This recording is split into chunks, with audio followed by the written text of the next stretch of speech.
Hi, and welcome to the Trading Bell Show. Now, Merry Christmas Fest, and we have come here at Lipa later, just in case you need some quick money. And I'm speaking to the group CEO, that is Eric Muli, to just understand what they're doing, their expansion strategy, what plans they have, how probably you could partner with them, and more. So come with me as we get to his office and have that chat. Eric is an entrepreneur and the CEO of Lipa Later, which is a credit payments and shopping platform that operates in Kenya, Uganda, Nigeria, and Rwanda. Eric attended Babson College, the world's #1 entrepreneurship university, and Stanford graduate of Business Stanford Seed 2019. Eric has been widely recognized for his entrepreneurial achievements by Forbes as one of Africa's top 30 under 30 entrepreneurs on the continent, and was also listed as one of top 40 under 40 men in Kenya. As a business, Lipa Later has also been recognized by the London Stock Exchange Group as one of Africa's most inspiring companies. Lipa Later has grown from a small business in Kenya to a Pan-African conglomerate, working with over 35,000 retailers and 500,000 plus consumers across the continent. Eric, welcome to the show. Thank you. Beautiful offices you have here, man. Asante sana. Yeah, so let's start by introducing Lipa Later to the people. Someone may not have heard of it. Someone may have seen it, maybe in their shops when they go there. Tell us about Lipa Later, when it was started, and a few milestones. Right. Yeah. First of all, thank you for having us on the show. Yeah. Very much appreciated. Mm-hmm. And welcome to our office. Hope to see you here again. But so Lipa Later is we're a digital banking platform that allows merchants to receive and make payments very easily. Mm-hmm. It's been a very interesting journey since we started in 2018. Mm-hmm. Is when we actually started the business. Yeah. And consumers might know us for buy now, pay later in the stores. Yeah. And merchants know us as a way to make and accept payments, right? Using different options. Mm-hmm. We're currently operating in East Africa and in Nigeria. Okay. As well, with ambitions to keep going deeper in these markets and exploring different possibilities across the continent. Okay. Yeah. I'm curious on your choice of countries, because when I looked, there was East Africa, then jump into West Africa, Nigeria. Yeah. Is there a reason why you went to Nigeria first? Is it because of the population or what? Yeah, instead of like Botswana. Yeah. I know. Yeah. Yes, there is. So we looked at East Africa as our home ground. Okay. We view East Africa as our home ground. Mm-hmm. We view East Africa as a strong market, with Kenya being one of the stronger anchor countries. Okay. And we see that Nigeria is a very important part of what we're trying to do in terms of size of the economy, level of tech that they also have in the space. Mm-hmm. So we do think it's a very important market, and we do, in our business, we categorize certain geographies based on economy and spending power. Okay. Right. So that's a very big reason as to why we kind of jump to West Africa. All right. Yeah. Let's talk about reception and how you've been received over the years from 2018 till now. What have you observed? Yeah, so the space has evolved over time. Mm-hmm. That's one thing to note. And as a space and ecosystem evolves, we have also evolved, right? So our initial how we've been initially received also tends to evolve, because we change based on what feedback we get, based on new opportunities we find as well. So we have seen an incredible adoption of our products with consumers. We now have north of 350,000 consumers that we work with on a monthly basis. Wow. Right? That's in Kenya alone. Right? Yeah. For merchants, we have spread our merchant pool across multi MNCs, big brand businesses, to also very small MSMEs on selling, doing small business on the side of the road, right? Yeah. So we have spent a lot of time, continuously building our offering and our product to suit the ever-changing, market needs and market conditions. Okay. And we take a lot of pride in that, actually. Okay. Yeah. So let me understand this, because from the term Lipa Later means just pay later. I mean, Swahili of that. And I hope I'm right on that, is it? Correct. Just checking. So let's talk about what you're offering, because the time itself says, okay, I can take it now, then I can pay later, and you're going to enable me. What's your range in terms of products that can be taken in? So that people can understand. Yeah. Sure. So we have Lipa Later for businesses and we have Lipa Later for consumers. Okay. Right. Mm-hmm. I'll start with businesses because that's low-hanging fruit. Yeah. What we find in our economy, our markets, is that a lot of businesses are struggling just due to the fact that they're unable to receive payments on time. Yeah? It does not mean they're not going to get paid. It just means that they have cash flow constraints because invoices are paid late. Right. So we allow businesses to pay for invoices immediately, right? And we paid for them and they pay us over time. Okay. And we also allow a business who was having that cash flow constraint to be able to utilize us to be able to get their invoice paid on time. Right? Okay. So that's on the business side, and that's where the Lipa Later, pay later comes from. So we allow the business to be able to pay for invoices over time, and we allow them to be able to give their customers and clients that opportunity as well. All right. And on the consumer side, we allow consumers to shop and pay later, right?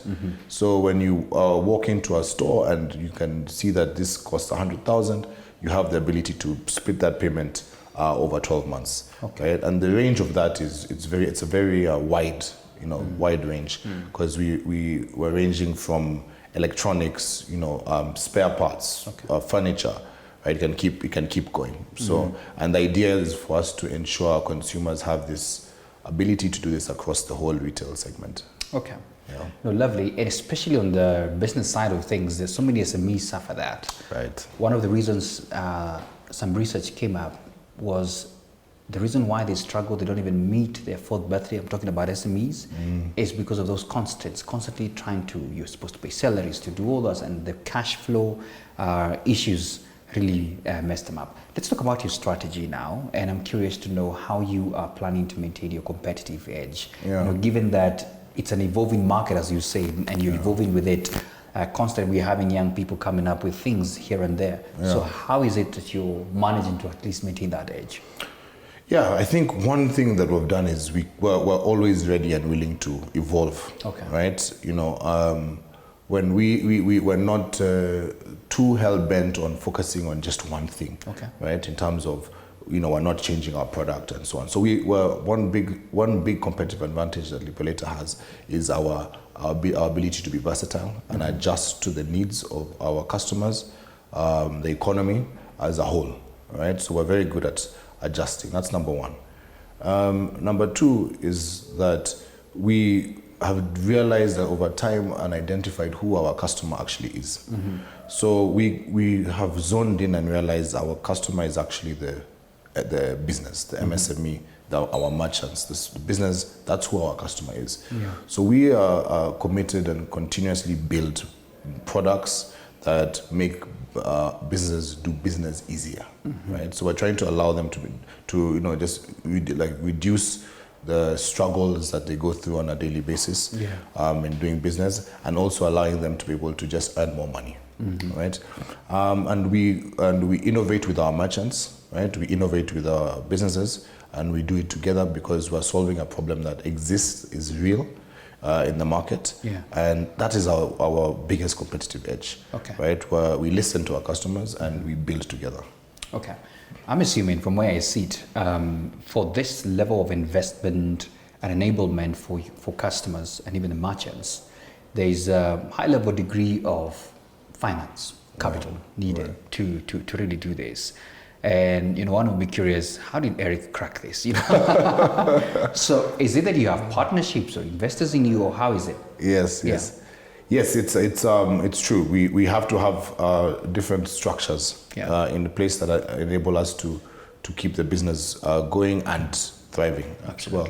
So we do have stakeholders that have to come on board. And when I say stakeholders, I mean we have stakeholders that are investors, the private and public. We have stakeholders that are our merchants as well, and so on. And it's a tough nut. It has been a tough nut to crack, but once we get it right, we now just need to repeat and repeat and repeat. You're right. And it's a fact that we need to be able to bring in the resources so that we can also be able to deploy the resources accordingly. Okay. Yeah.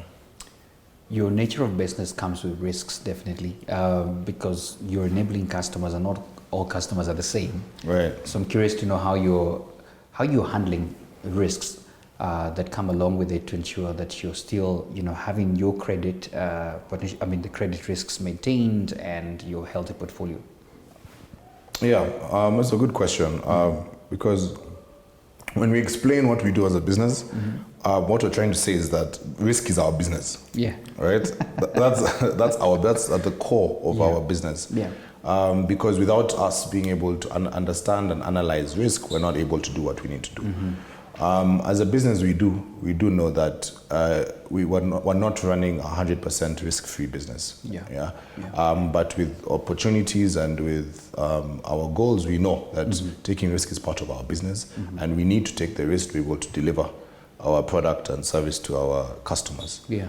So we spend a lot of time building risk algorithms. We spend a lot of time understanding data. Yeah. Right. So we spend a lot of time looking for the right data to understand, to analyze, and construct in a way that we can understand it and that we can digest it in terms of enabling us to categorize who is what type of risk level. Yeah. Right. Whether it's a merchant, whether it's a consumer, and we're able to break this down as far as which shop you're shopping in and what you're buying in this store. Yeah? That's how detailed our risk assessments also go to. And it's something that we've learned is evolving, right? It's evolving over time. And we will continue to build on it. Every 7 days, we have a reiteration of our risk calculations and scorecards, because it's something that we need to always be on top of. It's evolving. Yeah. The nature of risk changes almost every day, right? And there's always a new fraudster that comes out. Yeah. Okay, before we talk about your expansion, something just running through my mind, how we have some norms that we have grown up with, thinking of, hey, you better save up until you can get it yourself, go buy on the spot. And you're here telling people, guys, you can start enjoying it now and just pay at your pace. Yeah. How are you dealing with that? Have you faced those kind of, critics who are like, no way, I don't take loans and stuff Absolutely. like that? And I'm glad you asked it, right? Because it's something that we even in our communication when we started the business, we struggled with, right? Where people may it may be perceived as a spendthrift culture, or something like that. Yeah. And we have realized that, remember, we serve two parties. We serve businesses and we serve consumers. For the business, we're actually we're enhancing the ease of doing business. Absolutely. Right? We're increasing your cash flows. We're doing a lot for these businesses because we know how hard the business environment is, and getting a payment on time is life and death for some of these businesses, right? And on the consumer side, what we also encourage is we do not encourage blind spending. Yeah, and that's part of our risk assessments as well. But one thing we do encourage is cash flow management. Yeah. Right. So the same way we manage cash flows for businesses, right? It's the same way we encourage consumers to also manage their cash flows. So, for example, if you want to spend 50,000 shillings on a stove, and you have 50,000 shillings, it will make more financial sense to spread your payment over time and leverage your cash flows to do something else. And this is a message we've been trying to send, to share with the customers as well, because it is a critical part of building wealth, managing cash flows for both businesses and consumers. Okay.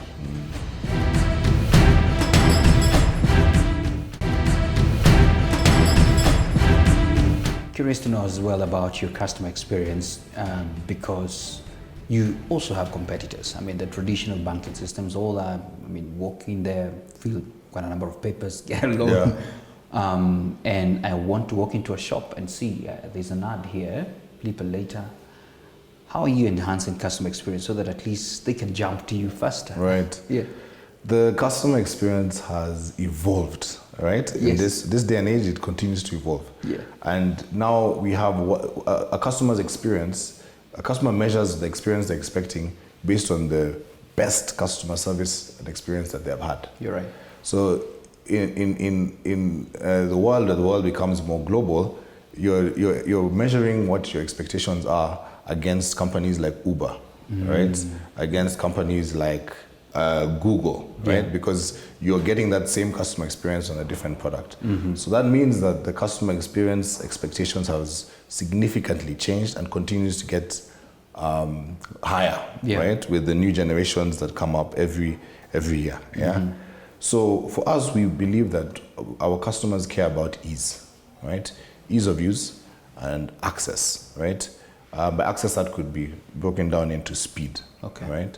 As well. And for us, that's what we thrive for. We strive to achieve, right? We strive to keep ensuring that while we may not, we serve different purposes from your bank account, but we're just as useful as a big bank that is going to be lending to you for whatever purpose. Different use case, but just as important. And with that being said, since we have a different use case, we need to make sure that our product is easy to use. It's easy to understand. We speak in simple English, right? These are the core things that we strive to work towards on, right? Especially as competition evolves, right? And competition continues to pop up. I'm curious to know how the government views you. Last week we had a sitting with the Kenya Bankers Association CEO, and the central bank came up with this alarming, if I may use that term, that we have so many digital lenders and just a few of them are registered. I don't know whether you are in that category. I wanted to know that, and also expand to me how the regulators are viewing you and how the system is and how you're working around it. Yeah, we have from the very beginning have always been on the right side of the law. Okay. And we have the necessary approvals and so on from the central bank. Okay. Now, in addition, we also welcome and value the regulation that the central bank would like to implement in this section, in this sector, because it's true. There are a lot of rogue lenders, foul players in the market that need to be regulated. Absolutely. And I think it is a good thing for people who are going to be managing data of customers. This is essential. This is private data. Absolutely. This is data that can be used badly if it gets into the wrong hands rather. Yeah. So I do think it's important that it happens. Okay. And if you're unable to go through certain checks and balances, then you should not be managing people's data. Okay. Right. What challenges are you facing? I know there could be many, but just top two in terms of what keeps you up, and you're like, if I cross this, I'm good. Yeah, I think we're going through, as a country and as a globe, we're going through a tough economic time. You're right. Yeah.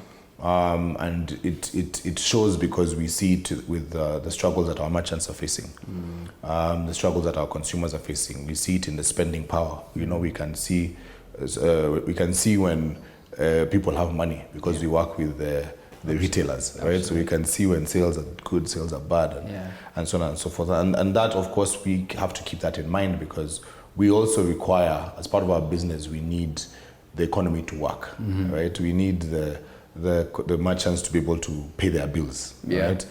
We need consumers to be able to do the same. No, right? I'm curious. This Christmas, this season, are people spending? It's been tough this year, but I don't know. What have you observed? People are spending, but if you're comparing it to last year, no. Okay. Right? Okay. Yeah. I just wanted to know that. Yeah. It is. We saw like Black Friday numbers, right? And Black Friday numbers are always very good. Yeah, and not to say that they were bad for like general retailers. Yeah. But they were, they were lower than last year, right? And we hope that this can change. But it is, I think the fact of the matter is that it's a tough time, right? And not just in Kenya, across the world. Yeah. Okay. Yeah. Any other challenge, or that was the main one? That's the main. The second challenge I would add here, is we sell it, as you asked. Yeah. There's a saving culture, save now. There's a spending culture. We are in between. Okay. Right? So sending that message and communicating that is always a challenge, right? Because you have to deal with cultural nuances as well, right? That we have to deal with, and we're getting there. Okay. And I think that's always a challenge. But I believe we've consistently made good progress. Okay. Yeah. So as we come to the end of the conversation, twofold question. One is about your expansion strategy, because I can see when I look at your website, the map of Africa was well covered with those few. That means there's still potential to all these other places. Yeah. So what's your expansion strategy? And in the conversation you mentioned about stakeholders, there could be someone saying, "Man, I want to jump in the wagon and be partners with Eric as well." Yeah. How can they do that? That would be sure. Yeah. So our strategy is currently we are not opening up new markets. Mm-hmm. Yeah. Mm-hmm. And this is mainly just due to the macro environment that exists around the world, and also the fact that we believe we have a lot to achieve in the markets that we currently have. Okay. Right? We believe that we're barely scratching the surface of big markets like Kenya, big markets like Nigeria, right? Not to say the others are not big, but we believe we're barely scratching the surface, and we want to spend a lot of time going deeper into these markets. Okay. What we do have, when we think of expansion over the next 2-3 years, we think of product expansions, product lines, right? That's how we are viewing it. So we have ambitions and plans to get deeper into banking, right? And create a new kind of bank, right? That is not necessarily a rival to the big banks, but it's different, right? And it will serve different needs and use cases. From that's what we now are viewing as expansion. And it's more of product disruption is how we're looking at it. We have several stakeholders, and for us, because we work with thousands of merchants, thousands of consumers, we also do structures that have to be approved by the public, right? By the capital markets and so on. And we always have every now and then opportunities for stakeholders to come on board.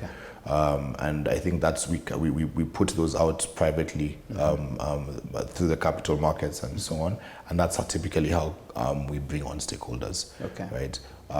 Now at the same time, we also have stakeholders that are, we could be partners in the sense that you're a merchant, you want to use our tool, right, to pay for your invoices over time, or enable your consumers to pay for invoices over time. It's a very simple process. We partner with you. You integrate us into your platform if you do have one, or you use our platform to work with your merchants and your consumers. We estimate that it takes approximately 3 hours to be able to sign up a merchant, and it takes approximately 4 minutes to sign up a consumer. Right?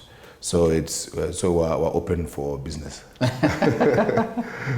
You mentioned something, and I'm curious because when you look at the government pending bills, they're quite high, and a lot of these people are merchants probably who supplied the government and all that. Right. Do you shy away from such kind of guys who do business with governments? Just curious. Unfortunately, the pending bills for the government is a big issue in this economy. It is. Right? And we don't have certainty around those pending bills, right?